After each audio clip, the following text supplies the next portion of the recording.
Okay, so here we are with I Suppose by Lisa Loeb.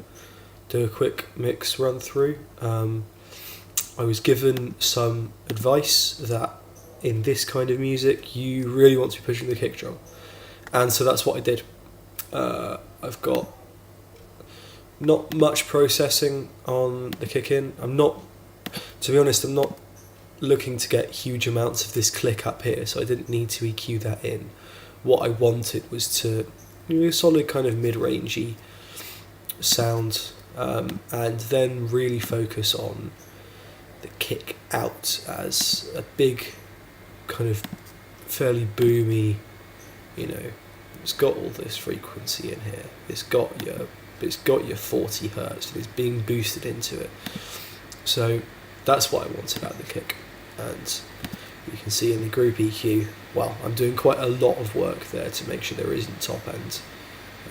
And there must have been quite a lot of boom. So there's your kick drum. Snare top, I did use a little bit of the Pultec trick, but I made sure it was low enough. I didn't want it to affect this too much. Rather than having it at 100 hertz, it was at 100 hertz. It was at 60 instead, and boosting top end as well to get the thwack out of it. Before that, there's a few little resonant frequencies I didn't like. I wanted to even out, and just some DBX 160 compression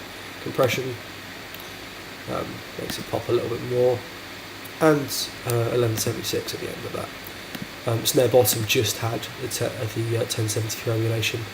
Ducking down a little bit of this, could only assume that wasn't a frequency I particularly enjoyed, and high passing as well. I didn't go for the drive on this song. It's much more gentle than that. It doesn't really require it. I didn't actually sum these together and compress them at all.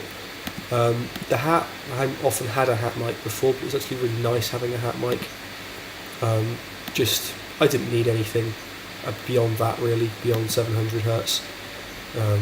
That was already been picked up by the overhead. Just wanted a little bit of reinforcement for it, and just some light compression on it. It's panned slightly to the right. The toms are left and right hard, as before. Trying to get the mid-range out of the toms. These are the college toms, so obviously that does present an issue. Trying to get thwack out of them, trying to take midway, it's a classic thing. And then a little bit of compression, well, not a little bit, a lot on all, and that hopefully gives them what they need to kind of pop out of the mix. The overheads are tighter for this song.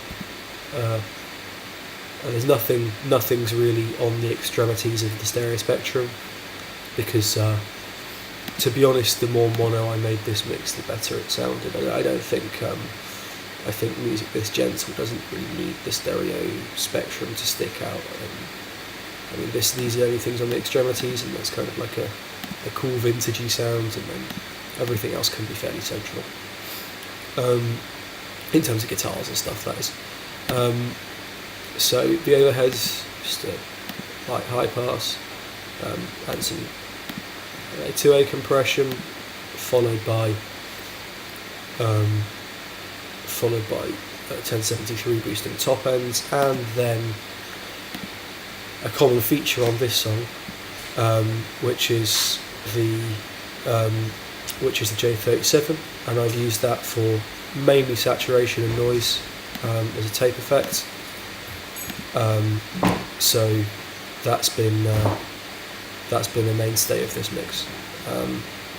Then I've got I'm putting the bass through this Motown amp. Seemed to give a bit more mid-range and vintage sound. That's what I wanted, low mid-range. And then I've got I'm fattening it up with the supercharger. That's really where it's at, to be honest.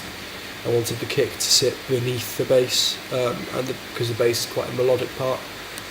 and so that's how I've done this.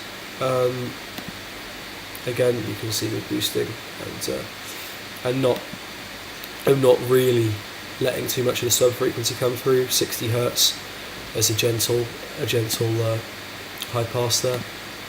More J37, it's kind of expected, and a slight side chain.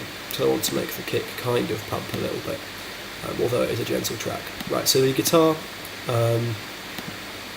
just put a slight noise gate on there, because some of the drum kick is coming through onto the guitar. And then DBX 160, taking out some of the potentially harsher frequencies,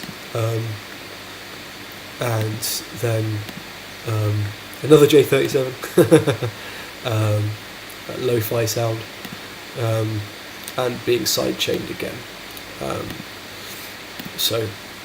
And then the only thing left is the vocals at that point in terms of instruments. So I've got a vocal rider before the compression, which is just an IA2A this time. There's no other compression apart from that. More tape effect, more noise. There's just a little bit of flavour there, really. And then the Ship 73. I actually found boosting low end on this was something that worked quite nicely. I wanted Lisa's vocal to be up front, so that was the way I did it. Kind of you get through proximity effect, you get more bass end, and when you boost bass on the vocals, that kind of emulates that. And then a high pass as well. And then finally, just some gain for automation purposes. So then the bus effects are, well, I've got the sub bus. I actually gated this. It's other than that, it's the same as everything else. And a little bit of a gentle pass on the sub bus as well.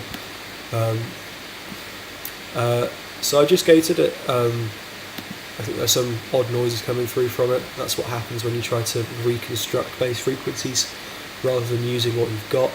So, to be honest, that's to be expected. The reverb on Lisa's voice, slightly longer than usual, 1.7. Made sure I've got enough pre-delay on her voice so that her pronunciation comes through. And it's fairly large reverb, but I think it's tasteful. Snare verb, again R verb.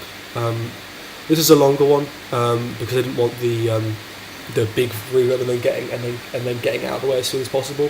I wanted something more gentle here, with less low mid frequency content, but then a longer time, kind of more R&B style reverb, I suppose. And as before, the instrument verb is exactly the same, but smaller. The music bus, I've compressed more this time, and then compressed it to the kick as well as her vocals, well as Lisa's vocals. So that's just making everything sit better. The parallel compression is done on the SSL channel. That felt right. That compression, slightly more colourful. And then finally the mastering. I've actually put I actually took the low pass up for the sides to 80. So I was having the bass in mono, which is really a technique that's only got any utility in vinyl, but it sounds old, and that's what I was going for. As again, you can see a J37 on the master. An SSL compressor, very colourful. It's only at 2 ratio, but it's certainly a master compressor.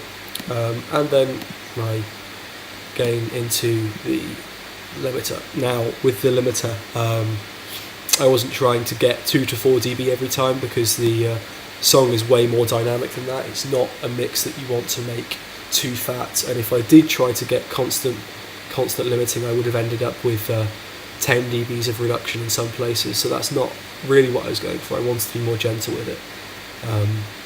And so really I wasn't pushing it very much, as much as I could have, certainly. And that's it for I suppose.